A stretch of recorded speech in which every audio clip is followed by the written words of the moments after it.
Hello, I'm Rabbi Elton from the Great Synagogue in Sydney, and our personality today is Regina Jonas, born in 1902 and died in 1944.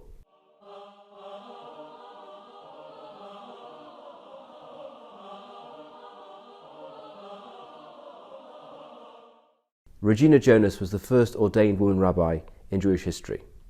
There had previously been women who were scholars, such as Beruria in the Talmud, or the Maid of Vladimir, a Hasidic Rebbe type figure, or Lily Montagu, who was a lay preacher in the liberal Jewish movement in London.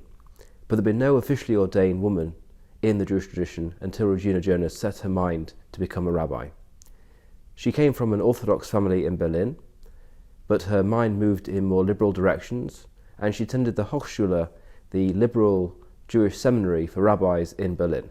There she made it quite clear she wanted to become a rabbi, even though this caused waves within the institution.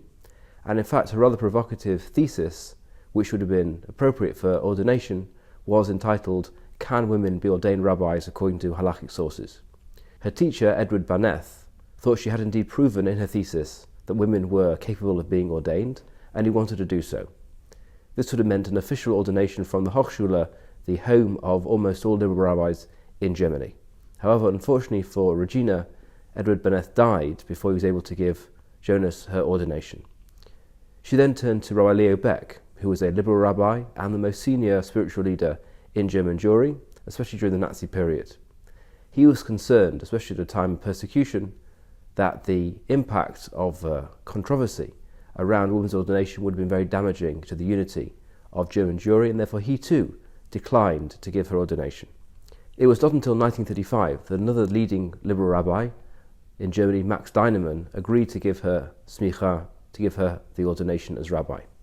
Even then, this was in the face of great opposition and discussion and controversy, but Deinemann persisted and persevered, and he gave her the ordination that she was seeking. Now, because of both Nazi persecution and general opposition to a woman being in a rabbinic position, Jonas couldn't find a formal institutional rabbinic post, but she continued to serve in more informal capacities and peripatetically throughout the late 1930s. She remained in Nazi Germany even when it became very dangerous to do so, perhaps because of her elderly mother who was still living in Germany. In November 1942, she was rounded up by the Gestapo, and eventually she ended up in Theresienstadt. There she delivered a series of sermons which have been preserved and later published, and she also organised other activities in the camp, concerts, plays, and so on and so forth. She was a very important element in the camp in keeping morale high, in keeping the inmates diverted and amused and educated, even as they endured their imprisonment in the camp. She was murdered in 1944.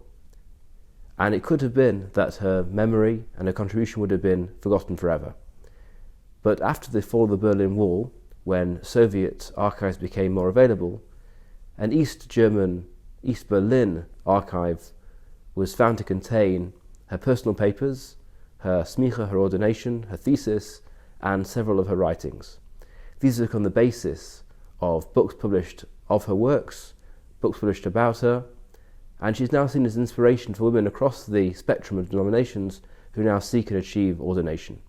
Although she was the first, since the Second World War, and particularly since the 1970s and 1980s, women in the Reform, in the Conservative, and now even in the Orthodox movements have achieved ordination, have received smicha as rabbi from different sources, and to some extent, even though they may differ on all sorts of Jewish legal points and all sorts of theological points, they all see Regina Jonas as their predecessor, as the first woman who decided she wished to be ordained and who achieved that distinction.